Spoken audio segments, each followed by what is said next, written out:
Hey everybody, welcome back.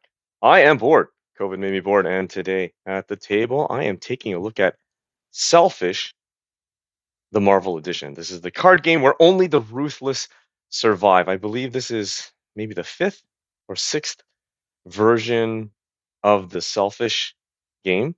I think there's a Selfish Zombie. I think there's a Star Wars version. I think there's a pirate version. I think there's a space version.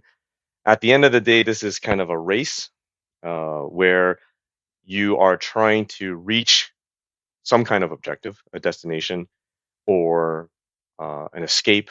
I think in zombies, you're trying to get to a helicopter. In this particular Marvel version, you are one of the villains attempting to reach the Infinity Stones because you want power. You're a villain. And so I think aside from the IP, the premise of the game is pretty much the same for all the different versions, just maybe some minor changes in obviously the artwork and some tweaks in terms of um, what you as the player can do that's unique to you. In this situation, of the four villains that you can choose from, each villain has a special ability that you can do. I think in the zombies one, a unique twist is if you so happen to get eliminated, you become a zombie, and then you kind of have an opportunity to continue to sort of screw the other players over. So this is a game where it's player elimination, and your goal is to get to the Infinity Stones. And in the meantime, and in between, you are trying to mess up the other players by playing action cards, or reducing or preventing them from moving, or doing some kind of scheme that interferes with their ability to progress to that final destination. So I've set up the table here. Actually, you can see it's a very small box. I'm considering this sort of a filler game. It doesn't take very long. It's about 20 minutes or less to play. 2 to 4 players, ages 10 and higher, and you're going to have a variety of cards. It's all card based. And obviously, I chose the Marvel theme. I was kind of tied between this and the Star Wars theme, but I'm much more of a Marvel person than I am Star Wars. So I decided to give this one a try and add it to my collection of filler games that I would just bring with me. Want to kill a lunch break with a little bit of card game action. This is what I would do. I sort of set up the table already. I'll go through the components in a minute.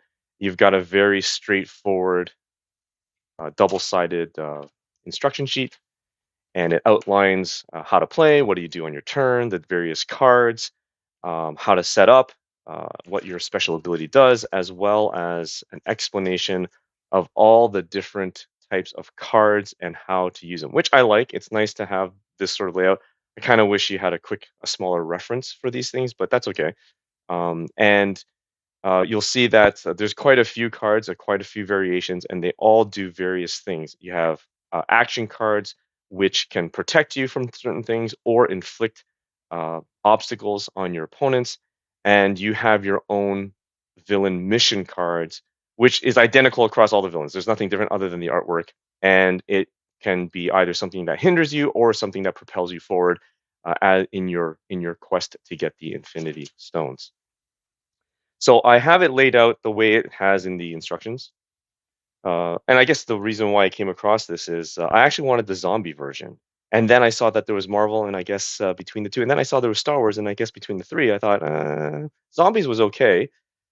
But I thought I'm if you guys are subscribe to my channel or you watch my channel, if it's not Marvel, yeah, what's the point?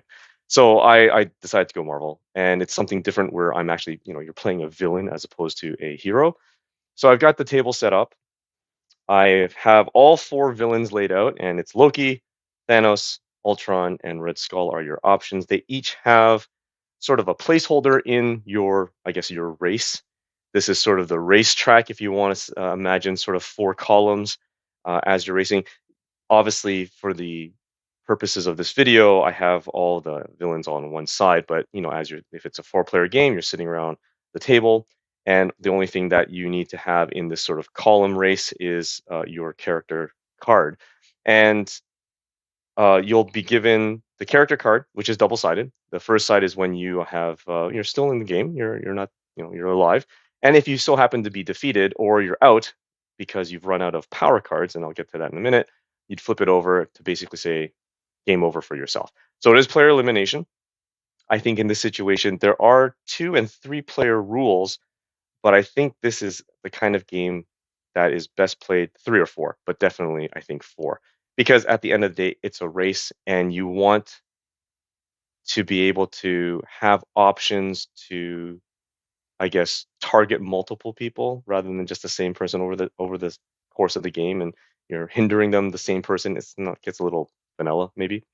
And then they each have that, so they each have a double side, and you're each given a character board, which is kind of nice. It's a nice board. It's not necessary, but it's nice and gives you basically your special ability. It's unique to the character, and it has a quick outline of the 3 phases of the game, which is phase 1. You're gonna gain a power card or an action card, so you're drawing from a deck, which is over here. You'll have phase 2, which is the ability to play action cards from your hand. You can play more than one, and or use your special ability one time. It's one time through the game you can use your special ability, and that special ability is up here. It shows you that it's still available, and it gives you that option. So in Loki's case, steal a card of any kind from every player, and it's kind of, I guess, thematic to Loki. For example, Thanos is no one can travel on their next go on their turn.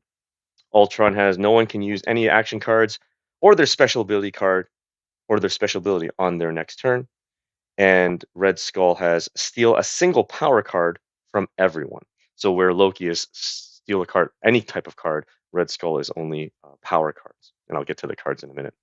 And so if you so happen to choose to use your special ability during phase 3 is where you choose whether you want to move forward in the line or in your race, or choose to stay where you are, and that requires a sacrifice of the equivalent power. So if you don't move anywhere, it's 1 power. If you do decide to move 1 space forward, it's 2 power. So that means you have to have 2 power, at least 2 power, in your hand and discard it into the discard pile. And keep in mind that if you run out of power cards in your hand, you're out of the game. If you so happen to use your special ability, once it's used, you flip it over and it says it's used. It still keeps the phase explanation so that it's for quick reference, which I like. I mean, it's a simple game as it is, so I don't think you could really forget, but it's nice to have that reminder and then flip it over, tell you that it's used, so you can't use that ability again for the rest of the game. And they each villain has that. Each villain also has a set of their mission cards, and it's their mission to get to the Infinity Stones. They are identical across all the villains. So the only unique thing that the villains have is their special ability on their character board. So I thought that was kind of disappointing. I kind of wish that at least maybe 1 or 2, I think there were like what, 2, 4, 6, 8, 10, 12, 13. 13 cards in here, at least have 2 that might be a bit more unique to Loki, unique to Thanos. I think that would have been a nice touch, but you're going to have all these different not, I guess, effects when you decide to move forward, and I'll explain that in a minute. When you move forward, you take one of the top card from your mission deck and you'll place it, and that's sort of an effect that takes place. Sometimes it can be good for you, sometimes it can be bad for you, sometimes it can be bad for everyone. So it definitely varies, and it is explained in the instruction pamphlet. So each character will have, or each villain will have their deck of mission cards, and again, all identical. You'll have this track, I guess, to keep track of your progress to the Infinity Stone. So it says down here, the villains start below this line, and the Infinity Stones are right here. So this is, even though you're racing together, it's not like you're racing towards this. You're racing in a sort of a column line, but the ultimate goal is to get this Infinity Stone card, which has nothing on the other side. It's just a nice placeholder. So between where your character is and the Infinity Stones, you have to imagine a 6 block grid, right? So basically 4 by 6 if you're playing all 4 characters. So there'll be 1, 2, 3, 4, 5, 6 spaces to get to the Infinity Stone. The Infinity Stone is on the 6th space. In the instructions, it kind of tells you here, sort of the layout right there. So there's 6 cards or 6 slots of cards to travel towards to get to the Infinity Stone, not including the slot that your character starts in. So that's slot 0, I guess. And then this is the track that's supposed to guide you.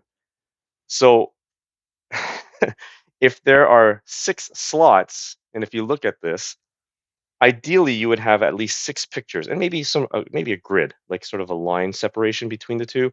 So say Captain America, Iron Man, Thor, Hulk, Doctor Strange, Captain Marvel. And then as you're progressing forward, you can at least see how it sort of lines up here. Villains go below this line. So each one makes sense. And then you're sort of lining it up.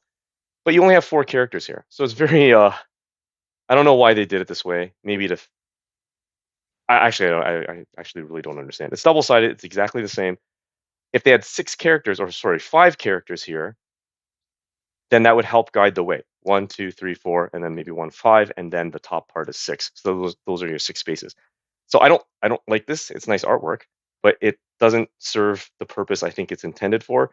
And it would have been nice if they had sort of that grid so that you know how many spaces you've moved for. Because if I tell you I'm here, do you know how many spaces I am? I don't know, 5, 6? But you know there's in total 6, but still, it just doesn't feel right. So you'll have 2 types of cards. You have power cards, and this is the sort of lifeline, your health in the game. You can have as many action cards as you want in your hand, but if you have no power cards at the end of your turn, you're done. You're game over for you, and you're out of the game. So it's very simple, just power cards, and it says you need these to win. You need to have at least one of these to win. If you run out, you're defeated. It's very clear. And there are ones that are double power. If there is anything that you need to do that pays a cost, you can get change. Say, for example, you have only a double power and you have to pay a 1 power cost. You can discard it and pull one from the discard, a single power back, so you can do some change. So you're going to have a variety of power and double power in here, which you use to pay for certain abilities, a cost if you are inflicted with something, or if an opponent uh, causes you to lose power. The other type of card here you have are your action cards. And these vary from stealing cards from other players, from looking at their cards, from changing the order of their top mission cards. You've got ones that steal power. You've got ones that allow you to move forward an extra spot. You've got ones that make you choose or force someone to move when it's not even their turn. You have some that I think protect you. Here's one: choose an opponent and compare their total power. Whoever has the most steals a card. This one's the upper hand. Choose an opponent. They must show you their hand, and you can take a card. Sorry, let me quickly just turn on this light. Maybe it's a little bit better for you guys. And then I think you have one here that protects you. There was a shield or something here, I think. Maybe it's already dealt out. So anyways, so these will be shuffled. Power cards get shuffled, and they go in their respective deck. You shuffle your mission card for your villain, and then everyone is dealt 5 power cards, single power cards, and 1 double card. Sorry, 1 double power card. So you have a total of 6 power. I mean 7 power, and you'll be given 3 action cards. Oh, there's the block. So block and attack. Any attack to you, you are unstoppable. And you'll be given 3 action cards. So for a total of 9 cards in your starting hand. As I understand, there is no limit to the number of cards in your hand. So every player will be dealt that proportion of cards, and then I guess you kind of do random choosing of your choice of who goes first. I believe in the rules, it's whoever last recently watched an Avengers movie goes first. Yes, that's right. So on your turn, let's have Loki go first. We'll go in order. On your turn, you're going to draw either 1 power card or 1 action card into your hand. So let's just say, for the sake of argument, I'm going to pull a power card for Loki. So now he has his hand.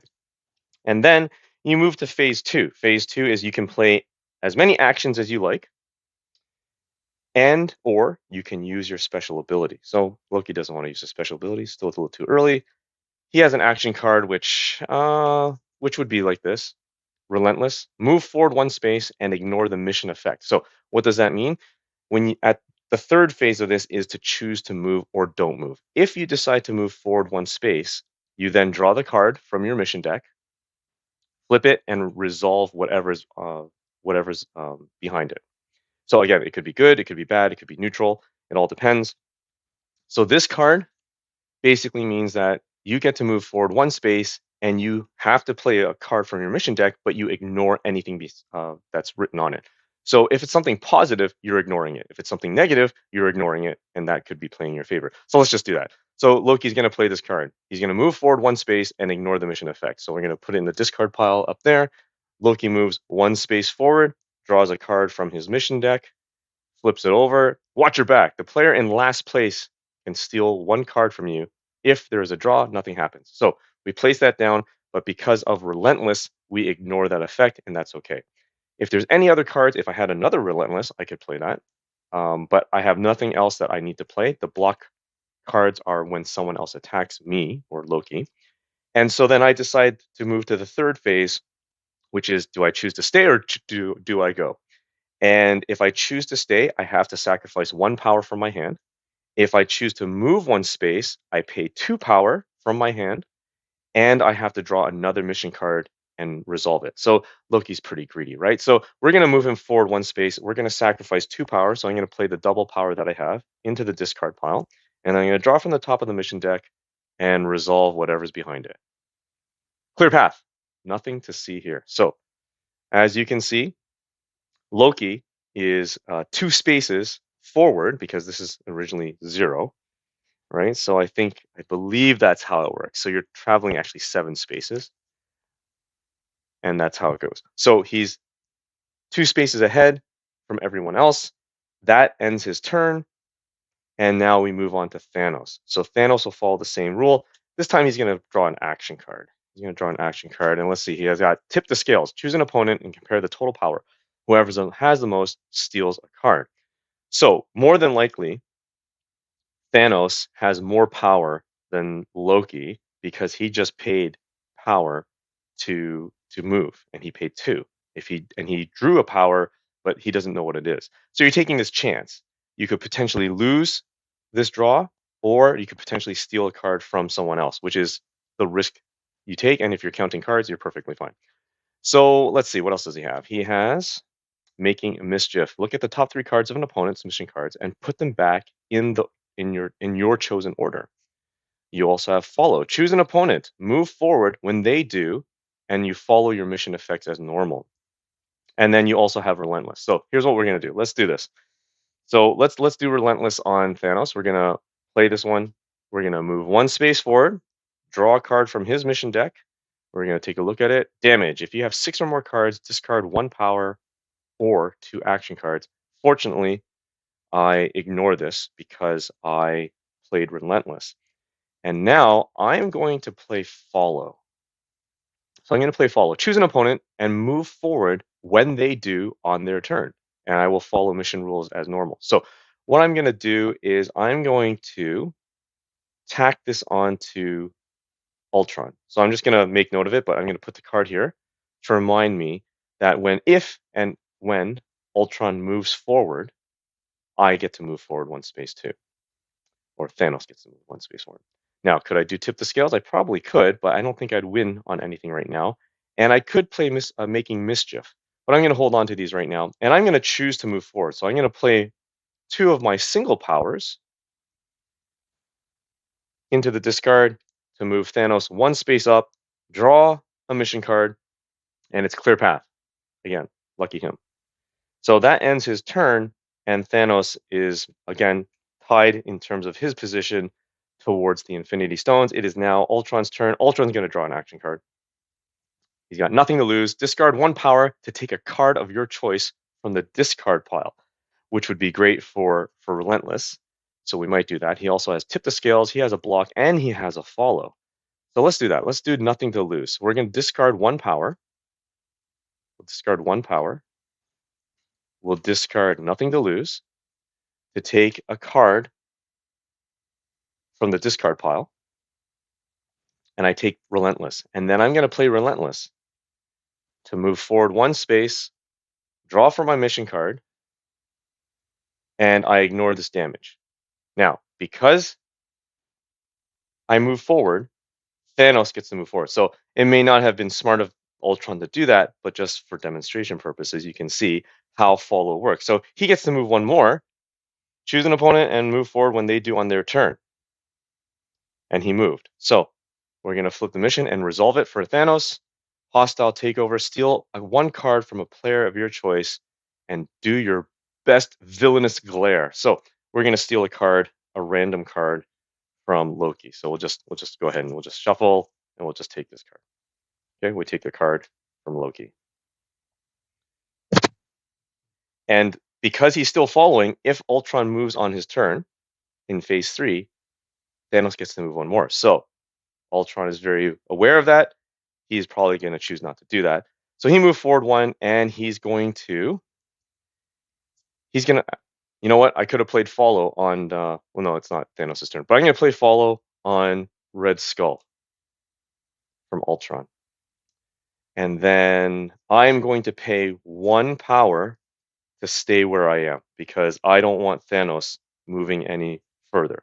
So we'll discard the follow card that Thanos had into discard pile because Ultron's turn has ended. And now it is Red Skull. Red Skull is going to draw an action card as well. And he's going to take a look here. He's got Mischief. He's got Steal. And you know what we'll do? We're gonna play both steals. We're gonna play a steal on Thanos to take 2 power. So he's gonna give up 2 power. So let's give 2 singles. Actually, we'll give the double to Loki. And then because Thanos is ahead, so we're gonna play that again. We're gonna steal another 2 power from Thanos. Thanos is not liking that, so he's got 2 power taken away from him. And then we're going to do this. Tip the scales. Choose an opponent, compare total power, and whoever has the most steals a card. So we're going to play tip the scale. We choose Thanos. We know we have more power than him. So we're going to randomly choose a card from his pile. So we'll take this one. And right now, Thanos has 1 power left. Now, if he had no power left, he's immediately out of the game and we'd flip his card over. So what did I steal? Anyways, I stole a power from him. And I think we're good. Now, if in phase 3, if Red Skull decides to move forward 1, Ultron would have to move forward 1. So how about we do this instead? We're going to play Making Mischief. Look at the top 3 cards of an opponent's mission cards and put them back in the order of your choice. Because Red Skull wants to move, but he also wants to screw up Ultron. So we're going to take look at the top 3. Okay. Clear Path, definitely don't want to do that one. And then Resistance, who knew fighting the Avengers could be so draining? Discard 1 power. Discard 2 power to avoid the encounter. So we're going to put that at the top, and we're going to put it this way. Okay. And that ends Red Skull's phase 2. Now he's going to pay 2 power to move 1 space forward. When he does that, Ultron moves 1 space forward. He's going to draw his mission deck, and he's going to, from his mission deck, and he's going to go, discard 2 power to avoid the encounter. And from his hand, he has to discard 2 power. So he'll discard the double power. And then Red Skull will draw from his mission deck, and he's going to resolve it, Clear Path. So he's moved here, and we'll discard the follow card that Ultron had on him as a reminder for ourselves. And that ends Red Skull's turn. We're back to the top with Loki. He's going to draw an action card, and he's going to take a look here. Okay. I think I forgot to use, I don't know, Thanos had block? He did not have block. Okay. So what we'll do is we are going to use upper hand.